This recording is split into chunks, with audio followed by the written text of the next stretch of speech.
አሰላሙ አለይኩም ወራህመቱላሂ ወበረካቱ። ውድና የተከበራችሁ የፍቅር ጎጆ ቤተሰቦች እንዴት አደራችሁ? እንዴት ዋላችሁ? ሁላችሁንም እንደ ሰዓት አቆጣጠራችሁ ሰላም ሰላም ብያለሁ። ዛሬ ይዤላችሁ የመጣሁት አፍላ ፍቅርን ክፍል 271 ነው። እነሆ እንድትከታተሉ ጋበዝኳችሁ። ወዳችሁ ፈቅዳችሁ ለምትከታተሉ ከልብ አመሰግናለሁ። ለቻናሉ አዲስ ከሆናችሁ ሰብስክራይብ፣ ሀሳብ አስተያየት ካላችሁ በኮሜንት ሳጥን አሳውቁ። ቤዚቲና ያሬድ ዛሬ ከሳምንት በኋላ ትምህርት ቤቱ በደንብ ከመጀመሩ በፊት መልቀቅ አለብኝ ብላ ወስና ለሄለን አሳውቃት ነበረ። ሄሉም ሄዳ ለያሬድ ሁሉንም ነገር ከነገረችው በኋላ እሷ ሳኮን እኔ ነኝ መልቀቅ ያለብኝ፣ እሷ መልቀቅ የለባትም የድሮውን ማንነቱን ካልቀየረና እንዲሁም እንደዚሁ መጥቶ በፍቅራችን የሚቀልድና አንዴ በጠርሙስ አልኮል ውስጥ ሰክረን ነው፣ አንዴ ደግሞ የልጅነት ነበረ ህፃን ልጅ ልብስ እንደሚገዛለት እኔ ለክቸሞቼ አሁን አልተኛም የሚል ቢጤ ነው ፍቅራችንን እያለ ከህፃን ልጅ ጋር የሚያመሳስለው ከሆነ አንዱን ነገር ሊያሳውቀኝ ይገባል። እኔ ትምህርቴን እንደዚህ መማርና መቀጠል አልችልም። ለኔ ስል ሳይሆን የ12ኛ ክፍል ውጤት መምጣት አለበት። ለምስኪኗ አለናት አላባት ያሳደገችኝ እናቴ መኩሪያዋ እንጂ ማፈሪያዋ ልሆን አይገባም በማለት ትነግረዋለች። ያሬድም ጋሼ ሙት ይሄን ካደረገች እኔ ራሴ ለቀቅ እወጣለሁ በማለት ሁለቱም ፉክክር ውስጥ ገብተዋል። አንድ ነገር ቹቻና ሄሉ ያሰቡት ተገናኝተው ለምን አይወሩም ነው። ስለዚህ ያሬድም እንዲገናኙ ካመቻቹ በኋላም ከተገናኙ በኋላም ያሬድ ለምንድነው እንዲሄድም አትፈቅድልኝ ስትለውም አንቺ ከሄድሽ እኔም እሄዳለሁ በማለት አንተ እኮ ነገሮችን ሁሉ ህይወቴ ተመሰቃቀለው አንቺን ካገኘሁሽ በኋላ ወይም ፍቅር ከጀመርን በኋላ ነው ብለሃል። ስለዚህ እኔ ከህይወት እወጣለሁ፣ አንተ ደግሞ አድበህ ትምህርትህን ትቀጥላለህ በማለት ትነግረዋለች። ቤዚቲ እስኪ አይኔን እስኪ ተመልከችኝ፣ እኔ እኮ ይሄን ሁሉ ማደርገው ለፍቅራችን ስለው ቤዚቲ አንቺን ሳላይ ከሙል እያየሁሽ ብሰቃይ ይሻለኛል። ቤዚቲ ቤት ተዘግቶብኝ ለ3 ወር ያክል በህልሜም በውኔም እንዲሁም ጠረንሽ ሲያውደኝ ነበር በሌለሽበት። ስለዚህ ቤዚቲ ይሄን ያህል ቅጣት እንዳትቀጭኝ፣ ጋሼ መገናኘታችንን ካወቅ አይምረኝም። ስለዚህ ለፍቅራችን ስንል ይሄን መስዋዕት መክፈል ነበረብኝ። የተቀየርኩ መስዬ እንዲሁም አንባቢና እንዲሁም ብዙ ነገሮችን የድሮውን ያሬድ መግደል ነበረብኝ። የድሮ ያሬድን ያንቺን አፍቃሪና ያንቺን ውዱ ያሬድ ማንም ሰው አልቀየረውም። እሱ በልቤ ውስጥ አለ። ነገር ግን ቢያንስ እንኳን ዩኒቨርሲቲ እስከምንገባ ድረስ እዚህ ትምህርት ቤት እንኳን አይን ለያን እንድንተያይ እንኳን እባክሽ ፍቀጅልኝ በማለት ይነግራታል። ቤዚቲ እየሰማችው ማመን ያቃታት። ምክንያቱም አንድ ቀን እንደዚህ ይሆናል ብላ አስባም አታውቅም። ያሬድም በተቃራኒው መልኩ ነበረ ሁሉም ያሰቡት። ያሬድ የተቀየረው ወይም ቤዚቲን ማፍቀሩን አቁሟን፣ የድሮ ያሬድ የለም።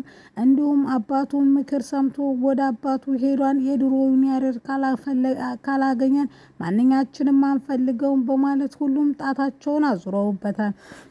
ማንም ጣቱን ቢቀስር፣ ነገር ግን ያሬድ ለፍቅሩ መስዋዕት የከፈለውን ሀስከበ አይኖቹ በንባርሰው ጉንጮቹ በንባርሰው ሁሉንም ነገር ይተርክላታል። ቤዚቲ መቋቋም አቅቷት እያለቀሰች አቅፋውና ተቃቅፈው ቤዚቲ ይሄን የማደርገው ላንቺ ነው፣ እባክሽ ተረጅኝ። እኔ እንዴት ይሄን አልተረዳሁም፣ በጣም ይቅርታ። እኔ እኮ እንደዚህ አልመሰለኝም። የምርም የምትላላጥብኝና እንዲሁም ያኮራህብኝ መሰለኝ። ያን ያሬድን አንተ ባልኖርክበት ጊዜ እኔ ብዙ መስዋዕትን ከፍያለሁ። ምን ሆነህ ይሆን? በልተህ ይሆን? ጠጥተህ ይሆን? ያሬድ የት ይሆን እያልኩኝ አንድ አየር ይሆን የምንስበው ወይስ የተለያየ ሀገር ይሆን ያለነው? የት ነው የሚለው ራሱ ከቀሌት ሳላስብበትና እምባዬ በጉንጬ ሳይወርድ የተኛሁበት ቀናቶች የሉም በማለት ለያሬድ ለፍቅረኛዋ ታስረዳለች። ሁሉም ነገር አሁንም ካዩን የበለጠ ችግር ስለሚፈጠር ባከሽ ቤዚቲ ይሄን መስዋዕት ለፍቅራችን እንዲከፍል ፍቀጅልኝ በማለት ቤዚቲም በሀሳቧ ተስማምታ ተቃቅፈውና ተላቅሰው ይለያያሉ። ግን እድላቸው ሆና ኪያ ተቀጣሪዋ እነሱን እንድትከታተል የተቀጠረችው ከአቶ ተሰማና ከአቶ መኮንን ሁሉንም ነገር አይታቸው ነበረ። ነገር ግን ኪያ እንደ ጸጋ ክፉና አረመኔ አልነበረችም። ምን ምክንያት እንዳላቸውና እንዳይገናኙ እንደፈቀደች እንዳልፈቀዱም አታውቅም። ነገር ግን እነዚህን ልጆች ልትለያያቸውና እንዲሁም አሳልፋ ለመኮንን ለመስጠት አልፈቀደችም። ተገናኝተዋል ወይ ሲላትም አልተገናኙም፣ ማንም ሰው አታወሩምም። እንዲሁም ሄሉ ነበረች ያወራቸው እንጂ እነሱ ፈጽሞ አላወሩም በማለት ትነግራቸዋለች። ነገር ግን በተቃራኒው ሁለቴም ሲገናኙ ሁለቴም አይታቸው ነበር። በእርግጥም ሄሉ አይታ ነበረ ሰው አለ የሚለውን ብታይም፣ ነገር ግን ልታያት አልቻለችም። ሄሉ ይህን ሁሉ እንግዲህ የሆነውን ነገር ሁሉ ጸጋን ቤዛ ካዘናጋቻት በኋላ ምክንያቱም ትምህርት ቤት እቀይራለሁ ስላለ ሁሉም ደብሮት ነበረ። ለቹቻ ሄዳ ትምህርት ቤት እንዳልቀየረችና እንዲሁም ያሬድ የንከፉ ሳይሆን ያሬድ ጀግናና የፍቅር ፊት አውራሪስ ተብሎ ስም እንደወጣለት ጭምር ትነግራታለች። ቹቻዬ ይሄን በመስማቷ ይቺ የሆነች አውሬ የሆነ ልጅ ባትኖርብን እኮ እኔ ተቃቅፈን ደስታችንን ባንድና ከብር ነበረ። እኔ በፍቅረኛዬ ወይም በፉንቃዬ እተማመናለሁ። ሄዶ አደፍርስን ካገኘው ሚጢጢን በቁጥጥራችን ስር ካዋል ጸጋን በህይወታችን የመጀመሪያም የመጨረሻም ጊዜ አስወጥተን እንጥላታለን በማለት ትናገራለች። እሱም እሺ ብሎ በቃ እሷም እሺ በቃ ብላ ከዛ ደግሞ ከሄሉን ጋር እንዳትገናኝ ወሬ እያመላለሽ ነው ስላለቻትም ከዛም እሺ ብላ ትሄዳለች። ዳኒ ተንግዶ ወዳ አባቴን ወደ ቤተሰቦቹ ወደ ወንድሞቹ ልኬያለሁ። ስለዚህ እኔ አሁን እናንተን ብዙ መረጃ ስላለ ላግዛችሁ እችላለሁ ስትለውም ሰው አንዴ ነው ህይወቱ፣ በህይወቱ ሰውን የሚያምነው። ስለዚህ እኛ ደግሞ ደጋግመን አምነንህ ደጋግመህ ደግሞ ከርተኸናል። ስለዚህ ታጠገባችን ራቅ ማለት ያስጠነቅቁታል።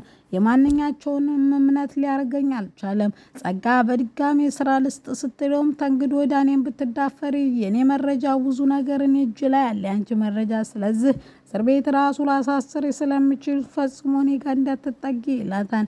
እሷም እሺ ብላ እንግዲህ ብርክቲ ደግሞ ከኤላ አጠገብ ራቂ ብትባል ርቅ ያልቻለችው ጭራሽ ደግሞ ካሊብ ሊደባደበው ነበር። ኤላን ሲሏትም ሄላ ካሊብ ላይ በጣም ጮኻበት። በጣም ይቅርታ በማለት ኤላን ታባብለዋለች። እሱ መቼም እኔ ላንቺ ልሆን አልችልም፣ መላክናየቱንም ልነግርሽ አልችልም በማለት ያስጠነቅቃታል። እሷ ግን እኔ እኮ ወድሃለሁ፣ አንድ ቀን ፍቅራችን ያለመልማን እያለ ተስፋ ለመቁረጥ ኤላ ስርስር ትላለች። አልሚ ግን ሁላችሁም እኔን ፍቅረኛው ነኝ፣ እናንተ ግን በሱ ምክንያት ልትጋደሉ ነው። እኔ እዚህ ቁጭ ብዬ ስለዚህ ሁለተኛ አጠገቡ እንዳደርሱ ብላ ሁሉንም ጥጋቸውን ማስያዝ ትጀምራለች። ብርክቲ ግን ብሞትም ቢሆን ከሱ አጠገብ አርቅም ብላ ዛሬም አካኬ ብላ ዘራፍ ትላለች። ጀሪ ተጧት እስከ ማታ አንዴ አሳማ አንዴ ጅግራግር እያለች እንግዲህ የጊሊያድ ፍቅር አጃጅሏትና ከትምህርት ቤቱ ማንም ፍቅር አይዘኝም፣ ፍቅር ቢይዘኝም አዳማ ከሲያን ባህር ዛፌን ጨቅጭቄ አታጠኘ እጥስ ብሎ ይወጣልኛል ስትል፣ ነገር ግን ዛሬ 99 ዲግሪ ልቧ መምታት ጀምሯል ለጊሊያድ። ስለ ጊሊያድ አውቃም ሳይሆን ሳታወራ አትውልም። ባርኮትና መሲን ለመለያየት እንግዲህ ኪያ ተቀጥራ ካፌ ወስዳ ጋብዛውና እንዲሁም የአራዳ ቋንቋ አስለምድሃለሁ ብላ ቃል ገብቶላት ቃል ተገባብተው ጓደኝነት ቀጥለዋል። ኪያ ይሄን የምታረገው ናታን ከፍሏት ሲሆን ነገር ግን ሁሉንም ነገር ደግሞ ለመሲ ይሄን እንዳደረገ ኤላ ነግሯታል። ምን እንደሚሻለው ይሄ ጅል ጓደኛ ምን ይሻለዋል ብላ እንግዲህ ጥላው ሄዳለች። ከጄሪ ጋር ያላቸውን ግንኙነት በአጭርም ሆነ በተዘዋዋሪ መንገድ ምንድነው ሲለው እሷም እንግዲህ መጥቶ ፍቅረኛ ላርግሽ ብሎ ነው መሰለኝ ሲጃጃልብኝ ነበር፣ ነገር ግን አጠገቤ እንዲያደርስ ብዬ አባረርኩት ይላል። ይሄ ሴት ድሮ ምን ያታወቀኝ ምን ታውቆኝ ነበር በማለት ለመሲ ሄዶ ሲነግራትም መሲ ግን ከዚህ በፊትም እንደምታቅና እንዲሁም እንደነገራትና ከትምህርት ቤቱ ጓደኞች ጋር ደግሞ ያው የምታስቅና የምትቀልር ስለሆነች እሷን መቅረብ ጥሩ ነው ብሎ ነው እንጂ ሌላ ግንኙነት የላቸውም በማለት እንዲሁም ታስረዳዋለች። ኤላ እንግዲህ ከመሲ ጋር ተሰብሊ ጋር እንግዲህ የአንገት ሀብሏን አንገቷ ላይ ያልነበረውን ወርቆ በኪሱ እንዳደረገው ያየችው እንትና ማለት ነው። ብርክቲ ለጆን ሄዳ አቃጥራ ካጠገቡ ሲያጣት ወይም ከአንገቷ ላይ ሲያጣው ለምን አወለቅሽው ሲላት ሰብሊም ስላላየችው አረኔ አንገቴ ላይ ነው ብላ ዞር ስትላታለች።